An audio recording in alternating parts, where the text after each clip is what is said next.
आपण पाहत आहात कराड टुडे न्यूज।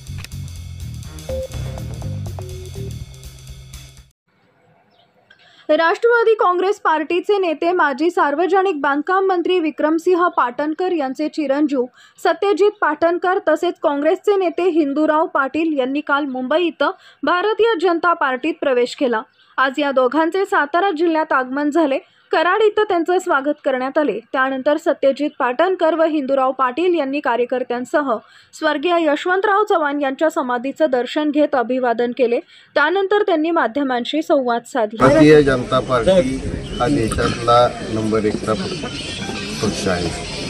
नुसतं देशातला नव्हे पण जगातला नंबर 1 चा पक्ष आहे। आज पाटण तालुक्यातील जो रखडलेला विकास आहे, शेतकऱ्यांचे प्रश्न आहेत, व्याघ्र प्रकल्पाचे प्रश्न आहेत, धरणग्रस्ताचे प्रश्न आहेत, बेरोजगारीचे प्रश्न आहेत, हे सर्व जर सोडायचं झालं तर आपल्याला एखाद्या मोठ्या पक्षाच्या माध्यमातूनच ही कामं ही सुटली जातात आणि जनतेची सेवा करण्यासाठी भारतीय जनता पार्टीची घेतलेली आहे आणि यासाठी भारतीय जनता पार्टीमध्ये आपण प्रवेश केलेला आहे। 83 नंतर पाटण तालुक्यामध्ये विक्रमसिंह पाटणकर साहेबांचा जो कार्यकाळ होता यामध्ये दळणवळणाचे प्रश्न सुटलेले होते, मोठ्या प्रमाणात घाट रस्ते झालेले होते, मोठ्या प्रमाणात दवाखाने झाले, प्रत्येक गावामध्ये शाळा झाल्या, 7 धरणं झाली, 3-4 पूल झाले, प्रत्येक गावामध्ये गावपोच रस्ता करण्याचं काम विक्रमसिंह पाटणकर साहेबांनी त्यावेळेस केलेलं आपण पाहिलेलं आहे। तर कुठलेच प्रश्न सोडले गेलेले नाही आहेत, ते आपण डोळ्यात देखत आपण पाहतोय।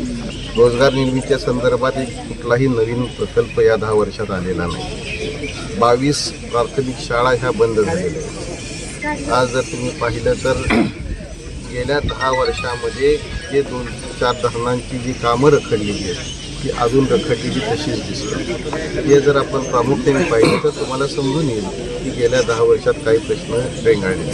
भारतीय जनता पक्षाच्या माध्यमातून आम्ही पक्षवाढीचं काम करतो। आज काम करत असताना भारतीय जनता पार्टीचा जो काय कार्यक्रम आहे हा आम्ही तळागाळापर्यंत पोहोचवण्याचं काम आम्ही सर्व मंडळींनी जबाबदारी घेतली आणि त्या प्रमाणात आम्ही हा करणार। आता त्यावेळेस जो प्रकल्प आणि त्या प्रकल्पाच्या दूरदृष्टीने जो विचार केलेलं जे विजन होतं ते आणि आत्ताचं जर आपण पाहिलं तर यामध्ये मोठ्या प्रमाणात तफावत आहे।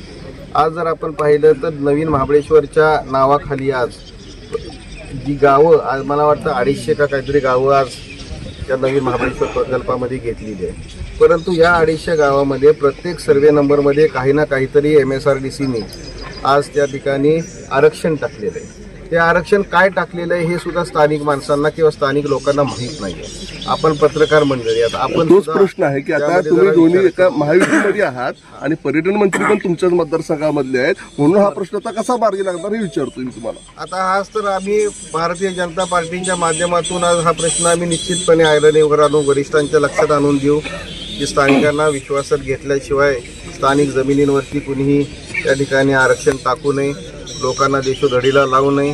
पर्यटन वाढलं पाहिजे आहे, व्याघ्र प्रकल्प सुद्धा त्या ठिकाणी झाला पाहिजे आहे, परंतु त्या परिस्थितीमध्ये माणूस सुद्धा हा जगला पाहिजे, शेती सुद्धा ही जगली पाहिजे आहे। या दृष्टीने आपल्याला पुढची पावलं या देशातील सर्वात मोठी जी शक्ती आहे ती भारतीय जनता पार्टीची शक्ती, त्या महाराष्ट्र राज्याचे अध्यक्ष या पक्षप्रवेशाला होते आणि पाटण तालुक्यातील सर्वसामान्य जनता या पक्षप्रवेशाला होती। जरी मुंबईला पक्षप्रवेश असला तरी सुद्धा प्रेमाखातील गोरगरीब लोक तिथं पक्षप्रवेशाला होते आणि छत्रपती असल्याशिवाय अजून काय तुम्हाला पाहिजे। आज आमची जिल्हाध्यक्ष या ठिकाणी अतुल बाबा आहेत।